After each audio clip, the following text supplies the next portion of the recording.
Hello বন্ধুরা, সবাই কেমন আছেন? স্বাগতম নতুন একটি এপিসোডে। গোলিং রোড চীনের দক্ষিণে হেনান প্রদেশে অবস্থিত। এটি বিশ্বের সবচাইতে বিপজ্জনক রাস্তাগুলোর মধ্যে একটি। এটিকে বাংলায় বলা হয় যা কোনো ভুল সহ্য করে না। ইংরেজিতে এর একটি নাম রয়েছে, the road of no mistake. সুড়ঙ্গটি তাইওয়ান পর্বতমালার মধ্য দিয়ে গোলিয়ান গ্রামটিকে বাহিরের সাথে সংযুক্ত করেছে। রাস্তাটি নির্মাণের আগে প্রতিবেশী প্রদেশ ওক্সিয়াং এবং জিংজিয়াংয়ে পৌঁছানোর একমাত্র উপায় ছিল অত্যন্ত বিপজ্জনক পথ মোকাবেলা করা। একটি গিরিখাত এবং উপকূলের মধ্যে একটি পাহাড়ের ধারে খোদাই করা খাড়া সরু সিঁড়ি, যা স্বর্গীয় সিঁড়ি নামে পরিচিত। বাইরের বিশ্বে গ্রামবাসীদের অ্যাক্সেস সহজ করার জন্য সিংমিংসিংয়ের নেতৃত্বে একদল গ্রামবাসী পাহাড়ের পাশে রাস্তা খোদাই করার জন্য 1972 সালে পরিকল্পনা গ্রহণ করে। হাতিয়ার ও উপকরণ কেনার জন্য তারা তাদের গবাদি পশু বিক্রয় করে। এই রাস্তা নির্মাণের গল্পটি সত্যি বড় চিন্তাকৌশল এবং এটি যেই শোনে সেই অবাক হয়। এই অসাধারণ ট্রেনটি সম্পূর্ণরূপে গ্রামবাসীদের দ্বারা হাত দিয়ে নির্মিত। কোনো প্রকার আধুনিক যন্ত্রপাতি বা পাওয়ার টুলসের সাহায্য ছাড়াই মাত্র 13 জন মিলে তৈরি করেছিল এই টানেলটি।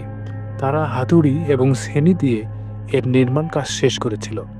এগুলো ব্যবহার করে তার শক্ত পাথর কেটে কেটে তৈরি করেছিল এই রাস্তাটা। এতে তাদের 5 বছর সময় লেগেছিল। অত্যন্ত কঠিন, বিপজ্জনক, চ্যালেঞ্জিং এবং ঝুঁকি থাকা সত্ত্বেও মাত্র 13 জন অক্লান্ত পরিশ্রমের মাধ্যমে পুরো টানেলটি খনন করেছিল। এর সবচেয়ে চ্যালেঞ্জিং পর্যায়ে মাত্র 1 মিটার বা 3.28 ফুট রাস্তা তৈরি করতে তাদের 3 দিন করে সময় লেগেছিল। নির্মাণের সময় একজন মানুষ মারা যায়। টানেলটি 1977 সালের মে মাসে 1 তারিখে যান চলাচলের জন্য উন্মুক্ত করে দেওয়া। রাস্তাটির দৈর্ঘ্য 1.25 কিলোমিটার, লেনের সংখ্যা 1, টানেলে ক্লিয়ারেন্স 16 ফুট এবং প্রস্থ 13 ফুট। এখন এটি একটি পর্যটনের মূল আকর্ষণ হয়ে দাঁড়িয়েছে। এই এলাকাটি ফিল্মের লোকেশন হিসেবেও ব্যবহার করা হয়ে থাকে। 1250 মিটারের টানেলের পুরো দৈর্ঘ্য জুড়ে 20টিরও বেশি জানালা রয়েছে। সে সময় এই জানালাগুলো ব্যবহার করা হতো পাথরের টুকরো ফেলতে। বর্তমান এই জানালাগুলোর মাধ্যমে দর্শনার্থীরা তাইওয়ান পর্বতমালার মনোরম প্রাকৃতিক দৃশ্য এবং মাথা ঘুরিয়ে দেওয়ার মতো অতুল গহ্বর উপভোগ করতে পারে। আজ এটি একটি জনপ্রিয় পর্যটন আকর্ষণ হিসেবে কাজ করছে, যা এক সময়ের বিচ্ছিন্ন অচেনা গ্রামে নতুন সমৃদ্ধি এনেছে। প্রায়শই বলা হয় যে রাস্তাটি কোনো ভুল করতে দেয় না, যা চালকদের কাছ থেকে সর্বাধিক মনোযোগ এবং একাগ্রতার দাবি করে। মনোযোগী না হয়ে কেউই এখানে ড্রাইভ করতে পারবে না।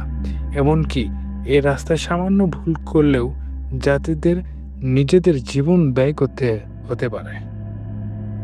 স্থানীয় বাসিন্দাদের মতে টানেলের বেশিরভাগ দুর্ঘটনা ঘটে চালক ও যাত্রীদের গাফলতির কারণে। রাস্তাটিকে শুধুমাত্র দক্ষ চালকদের দ্বারা অতিক্রম করা উচিত। সরু পথ, উঁচু পাহাড়ের কিনারা, আঁকাবাঁকা সুড়ঙ্গটিকে শুধুমাত্র একমুখী চলাচলের ব্যবস্থা আছে, যেখানে অসংখ্য মোড় এবং বাঁক রয়েছে।